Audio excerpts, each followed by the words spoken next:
Hey guys, it's Tony here from Cavemanprops. I've got a prop tutorial for you today, a little bit different.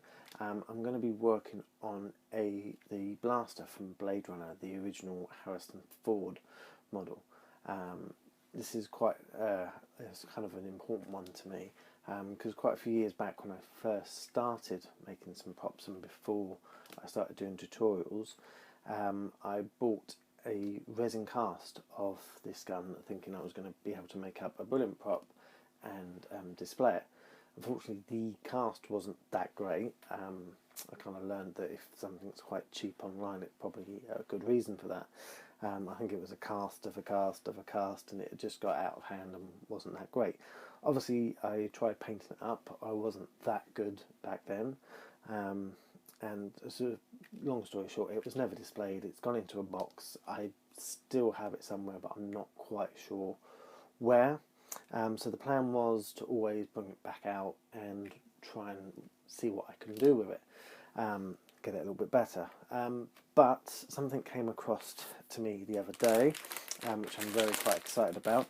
It's this. This is a water pistol from China or Japan. It's a bit hard to tell from all that, but this water pistol is a near-on exact replica of the Bladerunner blaster, even down to the fact that it's kind of got the handle that's sort of the amber, almost see-through colour. The details on it are absolutely amazing. I was actually really surprised when I got it. Even the details on the bottom, it is pretty on a near exact replica of this.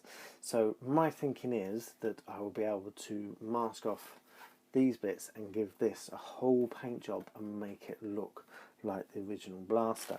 A good thing is that it also comes with an orange cap, so if you can put it on there and if you get taking it to a con, it can make it look that little bit better.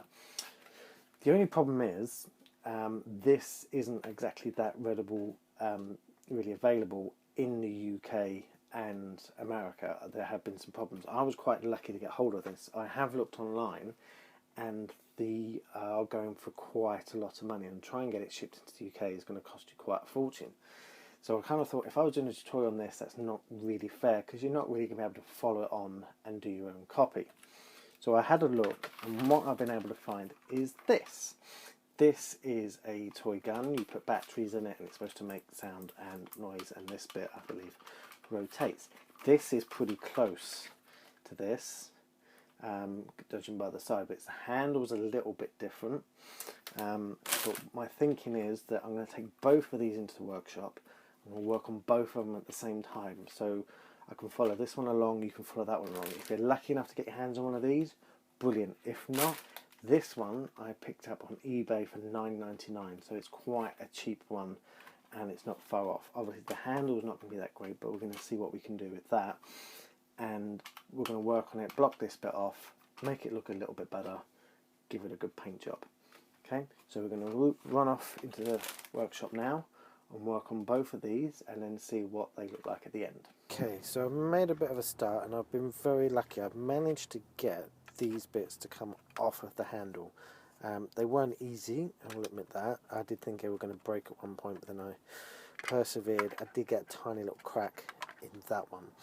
But what this means is it's going to save me a little bit on the masking, because even if I spray this bit black, when it's done, it should still be there. I'm still going to have to mask it off because obviously this bit and this bit's going to have to be silver, but it means I can kind of hide up the inside bits and then put these on.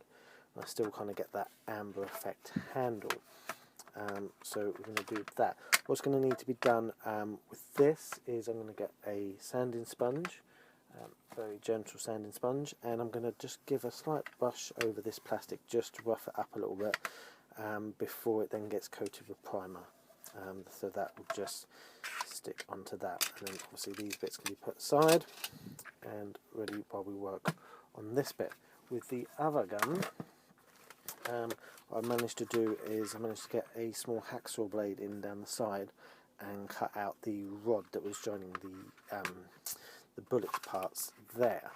So there was a little motor in here. I managed to get the bit out of that, so that's all in there. Obviously, if you want to keep everything still working and going, you can just create the cover go over the top, but I'm just going for display purposes, so I've cut that bit out.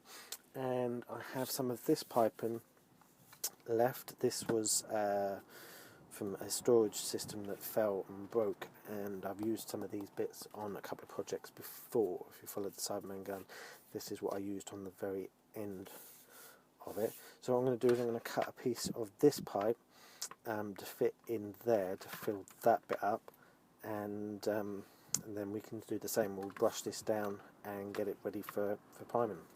So I've cut that bit of pipe, and what I did was I measured it out. I kind of cut, I knew I was going to be a little fraction too big. That is just a bit tight, and what I've been doing is I've been using the sand, because this is quite soft plastic, and I've just been sanding it down so it gets a nice, obviously files off the edges there, but that is a little bit better, and that slides in nicely there, and then you kind of get it lined up so it's straight. See, and that's in quite tight, but what I'm going to do is that's going to be glued in as well, so that's going to stay in from now on, and then that's that piece of the gun. I'm going to use the sanding sponge, and it's just going to get gentle brush down just all the plastic. This will help the primer take, and then the metallic paint's going to take to the primer, so it's going to stop it looking plastic and hopefully give it that more realistic metal effect of a plastic gun. So I'm going to do this to this one, I'm going to do this to the other one as well, and we'll see if I can get this bit off, so I can leave that bit as it is, and then we're going to get these hung up and get them primed. Okay, while that's going on at the moment, and we're letting those bits sort themselves out, I just wanted to have a quick chat with you about the channel. If you subscribe to the channel, brilliant, thank you for following along. Obviously I love doing these videos and showing you tutorials and different things about props and making costumes and all that. I do love it. And obviously you may have noticed there's been a slight shortness on the videos lately because I've also been working. As much as I love doing the videos, I also have to work, and obviously although the props were mine, I put my own money into it, the time it takes to produce the videos also kind of has a monetary value to it as well. So I've been kind of looking ways of how I can cut back on some work, still do the tutorials, and you know, without kind of being out of pocket. A friend of mine suggested perhaps using Patreon. A lot of makers I know use Patreon, and it's fine, but with me I kind of really don't feel like just asking people straight for money is really me. So I've come up with something a little bit different, and it happens to be this t-shirt that I'm wearing.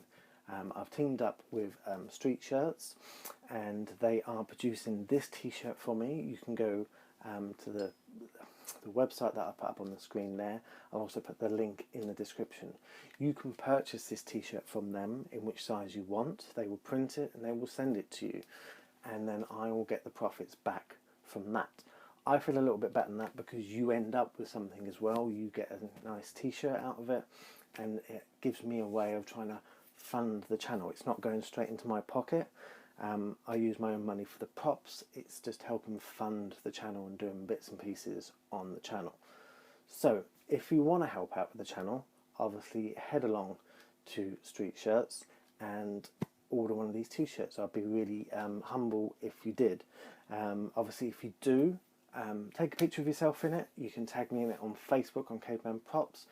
You can also tag us on Instagram using hashtag Cavemanprops, and also the hashtag that we have on the bottom here, dream it, want it, build it. I'd love to see people wearing them, and hopefully it all goes really well. But that's enough of my time now. We're going to head back in the workshop and carry on with these props. So what I've done is both of them got sprayed with a primer, and then what I've done is I've sprayed this one with a satin black and this one with a more gloss black, just sort of like trying out different ways of seeing how it looks.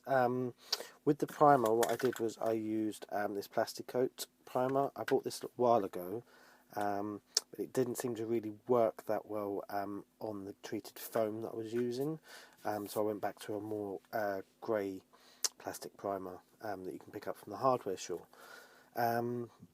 but because these were actually plastic, I decided to give it a go, and these did actually work a lot better on this, so that's more for straight plastic.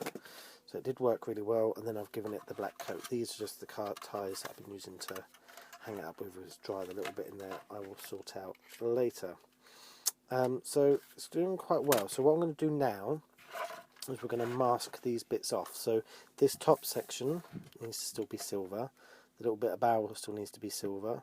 Trying to find reference pictures. This bit is silver, but then this bit is all black. The trigger section and the triggers are silver, and the bits running down the back here and the front, and this bottom bit is silver. So obviously I need to then mask all that off. With this one, I'm going to pretty much do the same. Keep it in the same sort of manner. So this bit's all going to be black, and the bottom here, and I'm going to mask all this bit off for silver. More pictures show the gun this way around, which is easy to find. So this is all going to be silver again, and this bit will be silver with these bits, which I will paint in afterwards. So I'm going to mask this bit off. I'm not sure whether I'm going to try and mask that bit off to display that silver or not, but I'll make that decision when I come to it. So that's what I'm going to do. So I'm going to get the masking tape, mask off the bits that are going to stay black, leave the rest, and then we're going to get the spray down with the silver. So right, this was quite fiddly to get done. As you can see, I've masked off all the areas that want to stay black, and left out what's going to be silver. There are a few other bits underneath the masking tape which are going to be silver, but it's so hard to just cut those bits out that I'm going to do them afterwards. So I've kind of done that and done the handles. The beauty of this one was that it had the raised edge, which is going to be silver. This one didn't, so I've kind of had to eyeball it a little bit. It has gone off a little bit there, but we'll see what that's like when we come to it. So I've left all the bits that are going to be silver, and now, so that's all done. I'm going to take these out. I'd left the black a good couple of days to properly dry, so hopefully the masking tape will come off with no problem, because the black has adhered to it. So we're going to take these out, give them a coat of silver, let them dry, get the masking tape off, and then see what it looks like. So I've given that a good chance to dry, taking the masking tape off. The masking tape has left a little bit of the glue behind. I'm thinking with a little damp cloth I'm going to be able to probably get that off. That's not going to be a problem. But there we go. So the silver's gone on quite nicely. I've sprayed it with the plastic coat silver, metallic silver. I do short little bursts, very light coats. Go over it just a couple of times. Gives a nice even cover, and it dries quickly. You're not waiting just to dry. If you pile the paint on, it's going to take forever to dry, because it has to dry through the whole thing. So there we go. So that's looking quite good, but obviously the reason I did this in the metallic silver and not like a gunmetal grey is I want to give it a little bit of weathering. So the metallic silver, I can weather this down, bring it to a more metallic grey, and get some of the weathering in it a little bit better. So that's what we're going to do now. That one out of the way to work on this one, and what we're going to do is we're going to use our trusty old rag, weathering board, and a little bit, if I can get it open, oh, smudge down a little bit.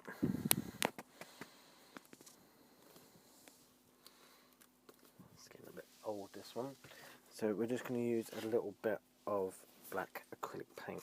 So just take a little bit on the cloth, and we're just going to give it little bits of brush down, that, and then use a cleaner bit of the cloth just to brush it off. So it doesn't really take loads into it, but we'll cover it like this, a little bit of black acrylic, and then brushing it off. Little bits of it come away, little bits of it stay. It kind of adds that little bit of more like dirty as if it's been used. That's what we'll do with that. I've got a bit more back of that. I need to move that. That's what we'll do. Getting it on the cutting mat. Clean it off. That clean off quite nicely. We're not going to waste any of it. So hopefully you can see what I'm trying to do here. So we take the nice silver, we cover it in that. Use another little bit just to brush it off. It just kind of adds a little bit of darken into it, and hopefully, I can get this right, in details like this one, as we clean it away, it kind of stays in the grooves, kind of adds that little bit of weathering. Yeah, you see. So as we take it away, the silver comes back through, but a little bit stays in the grooves, and we get that little weathered effect. So that's what I'm going to do with the rest of this. To do this and the other one, it is quite a messy job to do. You're going to get covered in black acrylic. I should have put a pair of gloves on, but we're going to do that, weather it down, and just add the last few final details to that. So I'm using a small brush and make little brush strokes. I'm trying to not make it look quite so bad. I'm trying to make it look a bit perhaps more wooden. I don't know how well that's going to come out.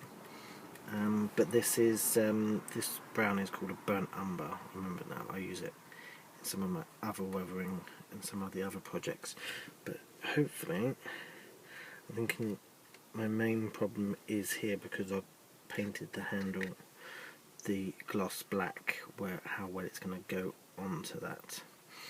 But we shall see, and it seems to be going on quite well.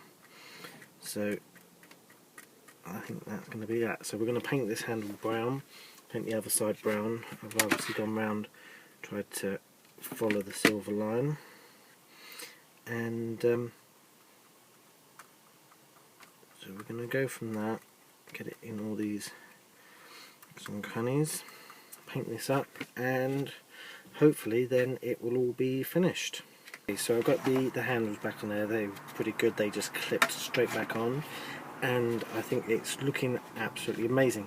I then suddenly remembered there's a couple of details we've missed. The little bits in here are supposed to be light, so they're going to be lit up red, and then these last few nuts and bolts here are going to be painted up silver on both sides. So we're going to do that with that now.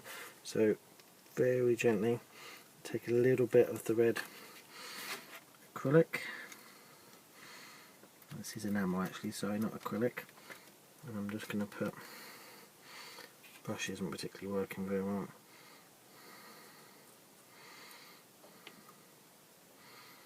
So we're just going to paint that in red in there, and then clean the brush up in red, a little bit of the silver, and I have a stray hair on my brush. By doing that, I can then just brush in the bolt bits, paint them in. So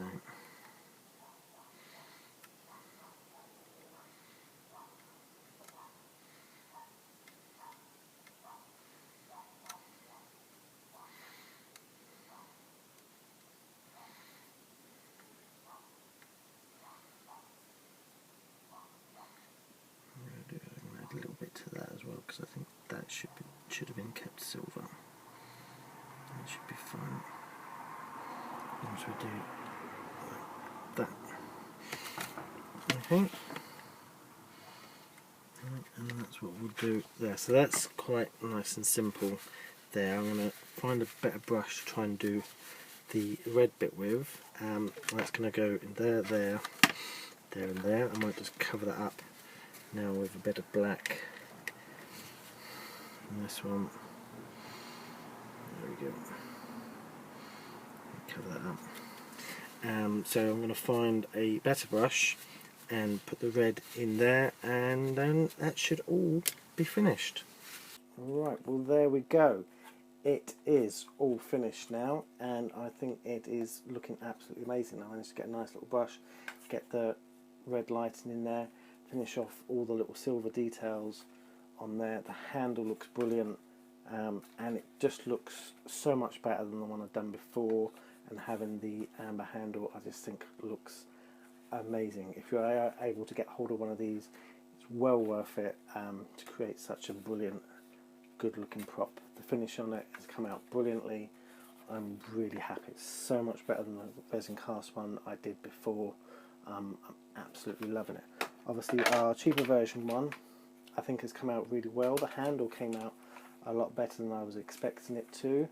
Obviously with the same sort of effects, I think it's really starting to look really good as a sci-fi gun, whether you take it as a Blade Runner gun or not. I quite like it anyway, but you can use these techniques for whatever you want to do. If you find something very similar to a gun that's connected to something, you can make it look that close, but obviously I've got the detailing in all the same on that one. But there we have it, two different kinds of props. I mean, this one's well worth it. This one, as I say, I bought the original gun, was $9.99 off of eBay. The extra bits I've added to it, and with the paint, I've probably spent no more than an extra £2 to £5 on that. So that's finished that off for up to about £15. Obviously this one would cost you a lot more for the initial buy, but then it's just painting and finishing off. If you're unable to get these off, obviously you can mask them off and spray around it. There's not a problem with that, but you will see the workings probably in there. But I quite like that now.